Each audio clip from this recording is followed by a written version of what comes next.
ಬೆಳಗಾವಿ ಜಿಲ್ಲಾ ರಾಯಭಾಗ ತಾಲೂಕಿನ ಖಣದಾಳ ಗ್ರಾಮದ ಆರಾಧ್ಯ ದೇವರಾದ ಶ್ರೀ ಹುಲಿಕಾಂತೇಶ್ವರ ಜಾತ್ರಾ ಮಹೋತ್ಸವ ದಿನಾಂಕ 11-2-2026 ರಿಂದ ದಿನಾಂಕ 17-2-2026 ರವರೆಗೆ ನಡೆಯಲಿದ್ದು, ಜಾತ್ರೆ ಇದೆ ಯಾವುದೇ ಕುಂದುಕೊರತೆ ಆಗದಂತೆ ಮತ್ತು ಖಣದಾಳ್ ಗ್ರಾಮದಲ್ಲಿ ಜಾತ್ರೆಯ ವಿಷಯವಾಗಿ ವಿದ್ಯುತ್ ಕಂಬಗಳಿಗೆ ಬಲ್ಬ್ ವ್ಯವಸ್ಥೆ, ರಸ್ತೆ ಹಾಗೂ ಒಳಚರಂಡಿ ಸ್ವಚ್ಛಗೊಳಿಸಿ ಡಿಡಿಟಿ ಪೌಡರ್ ಅನ್ನು ಸಿಂಪಡಿಸಿ ಮತ್ತು ಗುಡಿಯ ಹತ್ತಿರ ಸ್ವಚ್ಛ ಮಾಡಬೇಕು ಹಾಗೂ ಶೌಚಾಲಯದ ವ್ಯವಸ್ಥೆಯನ್ನು ಮಾಡಬೇಕು ಹಾಗೂ ಜಾತ್ರೆಗೆ ಬಂದ ಜನರಿಗೆ ಯಾವುದೇ ರೀತಿ ತೊಂದರೆ ಆಗದ ಹಾಗೆ ನೋಡಿಕೊಳ್ಳಬೇಕು. ಶ್ರೀ ಹುಲಿಕಾಂತೇಶ್ವರ ಜಾತ್ರಾ ಅಂಗವಾಗಿ ಹಲವಾರು ಕಾರ್ಯಕ್ರಮಗಳನ್ನು ಹಮ್ಮಿಕೊಂಡಿದ್ದಾರೆ. ಅದಕ್ಕೆ ಯಾವುದೇ ಕುಂದುಕೊರತೆ ಆಗದ ಹಾಗೆ ಕಾರ್ಯಕ್ರಮವನ್ನು ನಡೆಸಿಕೊಡುವಂತೆ ಶ್ರೀ ಹುಲಿಕಾಂತೇಶ್ವರ ಟ್ರಸ್ಟ್ ಕಮಿಟಿಯು ಗ್ರಾಮ ಅಭಿವೃದ್ಧಿ ಅಧಿಕಾರಿಗಳಿಗೆ ಮನವಿ ಪತ್ರವನ್ನು ಕೊಡುವುದರ ಮೂಲಕ ಜಾತ್ರೆಯನ್ನು ನೆರವೇರಿಸಿಕೊಡಬೇಕೆಂದು ಗ್ರಾಮದ ಅಭಿವೃದ್ಧಿ ಅಧಿಕಾರಿಗಳಿಗೆ ವಿನಂತಿಸಿಕೊಂಡರು. ಈ ಸಮಯದಲ್ಲಿ ಶ್ರೀ ಹುಲಿಕಾಂತೇಶ್ವರ ಟ್ರಸ್ಟ್ ಕಮಿಟಿ ಅಧ್ಯಕ್ಷರಾದ ರಾಮಕೃಷ್ಣ ದಳವಾಯಿ, ಸಮಾಜ ಸೇವಕರಾದ ರಾಮನಗೌಡ ಪಾಟೀಲ್, ಆನಂದ್ ವಡ್ಡರ್ ಹಾಗೂ ಸದಾಶಿವ್ ಬಡಿಗೇರ, ಶ್ರಾವಣ ವಡ್ಡರ್, ಆನಂದ್ ಸೂರಣ್ಣನವರ್, ಶಿವಾನಂದ್ ದಳವಾಯಿ ಇನ್ನು ಅನೇಕ ಊರಿನ ಹಿರಿಯರು ಉಪಸ್ಥಿತರಿದ್ದರು. ವರದಿ ಮಂಜುನಾಥ್ ಮಂಗ, NKS TV4.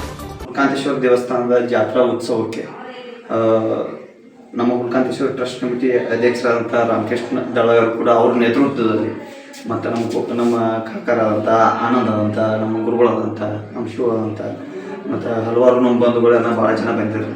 ವಿಷಯ ಏನಂದ್ರೆ ರೀ, ನಾವು ಇವತ್ತು ಮನೆಯೂ ಕೊಡೋದು ಏನು ವಿಷಯ ಇಲ್ಲ ರೀ, ಗುಡಿ ಸುತ್ತಮುತ್ತ ಸ್ವಚ್ಛಗೊಳಿಸ್ಬೇಕ್ರಿ, ಸ್ವಲ್ಪ ಕಂಟಿ ಕಿವಿಸೋದಲ್ಲಿ ಕೇರಿ ಸುತ್ತುವರೆಗೆ ಸ್ವಲ್ಪ ಸ್ವಚ್ಛ ಮಾಡಿಸ್ಬೇಕು. ಮತ್ತು ನಮ್ಮ ಊರಾಗ ಬೀದಿ ದೀಪಗಳಿಗೆಲ್ಲ ಲೈಟ್ ಅಳವಡಿಸೋದಲ್ಲಿ ಸ್ವಲ್ಪ ದೀಡ್ ನಮಸ್ಕಾರ, ಅಲ್ಲಿಂದ ಒಂದು ಅರ್ಧ ಕಿಲೋಮೀಟರ್ ದೀಡ್ ನಮಸ್ಕಾರ, ಊರು ಬಾಯಿ ಐತ್ರಿ, ಬಾಯಿ ಸುತ್ತಮುತ್ತ ಒಂದು ಸ್ವಲ್ಪ ಕಂಟಿ ಜಾಸ್ತಿ ಇರ್ತಾವೆ, ಅದು ಎಲ್ಲ ಒಂದು ಸ್ವಲ್ಪ ಸ್ವಚ್ಛ ಆಗಬೇಕು. ಮತ್ತು ಅದೇ ರೀತಿ ಪ್ರತಿ ವರ್ಷ ಅಂತೂ ನಮ್ಮ ಗ್ರಾಮ ಪಂಚಾಯತಿ ಅವ್ರು ಸತತವಾಗಿ ನಾವು ಹುಟ್ಟಿ ಬಹುಶಃ ಒಂದು 35 ವರ್ಷದಿಂದ ಸತತವಾಗಿ ಪ್ರತಿ ವರ್ಷ ಮಾಡ್ಕೊತ ಬಂದಾರೆ. ನಮ್ಮ ತೀರ್ಥಪೈಕಿ ಆದರೂ ಇತ್ತೀಚಿನ ದಿವಸನೇ ಎಲ್ಲರೂ ಮಾಡ್ಕೊತ ಬಂತಾರೆ, ಎಲ್ಲ ಅಭಿವೃದ್ಧಿ ಅಧಿಕಾರಿಗಳು. ನಾವು ಇದೇ ವರ್ಷ ಬಂದು ಒಂದು ಸ್ವಲ್ಪ ಯಾಕೆ ಸಾಹೇಬ್ರಿಗೆ ಏನೋ ಸ್ವಲ್ಪ ರಿಕ್ವೆಸ್ಟ್ ಮಾಡ್ಬೇಕಾಗಿತ್ತಂದ್ರೆ, ಈ ತಿಂಗಳು 28ನೇ ತಾರೀಕು ಗ್ರಾಮ ಪಂಚಾಯತಿ ಅಧ್ಯಕ್ಷ ಮೆಂಬರ್ಗಳದ ಅವಧಿ ಮುಗಿತೈತಿ. ನಮ್ಗೆ ಅಭಿವೃದ್ಧಿ ಅಧಿಕಾರಿ ಯಾರಂದ್ರೆ ನಮ್ಮ PDO ಸರ್ ಅವ್ರು ಇರೋದ್ರಿಂದ ಮತ್ತೆ ಈಗ ನಮ್ಮದು ಅಧಿಕಾರಿ ಇಲ್ರಿ, ಅವ್ರು ಬಾರ್ದ ಅನುಕಾರಣಕ್ಕಾಗಿ ಎಲ್ಲಾರ್ದು ಅಧಿಕಾರ ಇದ್ದಾಗ ನಾವು ಹೇಳಿ ಹೋಗ್ಬೇಕಂತ ಬಂದಿದ್ದ ವಿಷಯ. ಮತ್ತು ಅದಕ್ಕಾಗಿ ನೀನೆ ನಾವು ಒಂದು ಕೆಲಸ 5 ಸರ್ ನಮ್ಗೆ ಮಾಡಿಕೊಟ್ಟರು. ಸತತವಾಗಿ ಅಲ್ಲಿದ್ದು ಇಲ್ಲಿವರೆಗೆ ನಮ್ಮ PDO ಸರ್ ನಮ್ಗೆ ಯಾವತ್ತೂ ಸಹಕಾರ ಮಾಡ್ಕೊತ ಬಂದರು, ಎಲ್ಲರೂ ಮಾಡ್ಕೊತ ಬಂದರು. ನಮ್ಮ ಅಧ್ಯಕ್ಷರಂತೂ ಭಾಳ ಅಚ್ಚುಕಟ್ಟಾಗಿ ಕೆಲಸ ಅಂತೂ ಜೋರು ನಡೆಸ್ಯಾರ. ಇತ್ತೀಚಿನ ದಿವಸನೇ ಅವ್ರಂತೂ ಮನಾನ ಜೋರು ನಡೆಸ್ಯಾರ. ಈಗ 1 ವರ್ಷ ಆದಂತೂ ಕೆಲಸ ಯಾವ ಪೆಂಡಿಂಗ್ ಇಟ್ಟಿವಿ. ಅದಕ್ಕೆ ನಮ್ಗೆ ಹಿಂದೆ PDO ಸರ್ ಏನ್ರಿ ಹೆಚ್ಚು ಕಡಿಮೆ ಏನ್ರಿ ಕಮ್ಮಿ ಮಾತು ಏನೋ ಇದ್ರು ಅವರು ಒಂದು ಸ್ವಲ್ಪ ಸಹಾಯ ಸಹಕಾರ ಮಾಡ್ತಿರ್ತಾರೆ. ಇನ್ನೂ ಒಂದು ಸ್ವಲ್ಪ ಹೆಚ್ಚಿನ ಮಟ್ಟದ ನಮ್ಮ ಸಾಹೇಬ್ರಿಗೆ ಏನು ವಿನಂತಿ ಐತೆ ಅಂದ್ರೆ, ಕೆರೆ ಒಂದು ಸ್ವಲ್ಪ ಕಂಟಿದು ಭಾಳ ಅದಾವು, ಅದು ಸ್ವಚ್ಛಗೊಳಿಸ್ಬೇಕಾಗೈತಿ, ನೀರಿನ ವ್ಯವಸ್ಥೆ ಮಾಡ್ಬೇಕಾಗೈತಿ.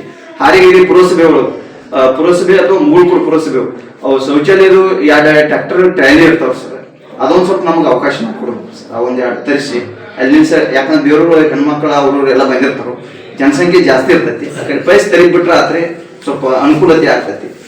ಅದಾಗ್ಬೇಕ್ರಿ. ಎಲ್ಲ ಕಡೆ ಬೀದಿ ದೀಪಗಳು ಅಳವಡಿಸೋದಾಗ್ಬೇಕ್ರಿ, ಗಟರ್ ಸ್ವಚ್ಛತೆ ಇಷ್ಟು ಮಾಡ್ಬೇಕಂತ ಹೇಳಿ ಸಾಹೇಬ್ರಲ್ಲಿ ಒಂದು ಕಳ್ಕೈಯಿಂದ ಮನವಿಯಿಂದ ಒಂದು ಮನವಿ ಮಾಡತ್ತಿದ್ವಿ.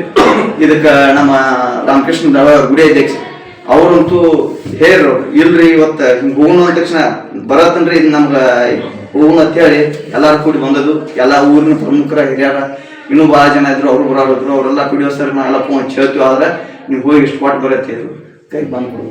ಓಕೆ.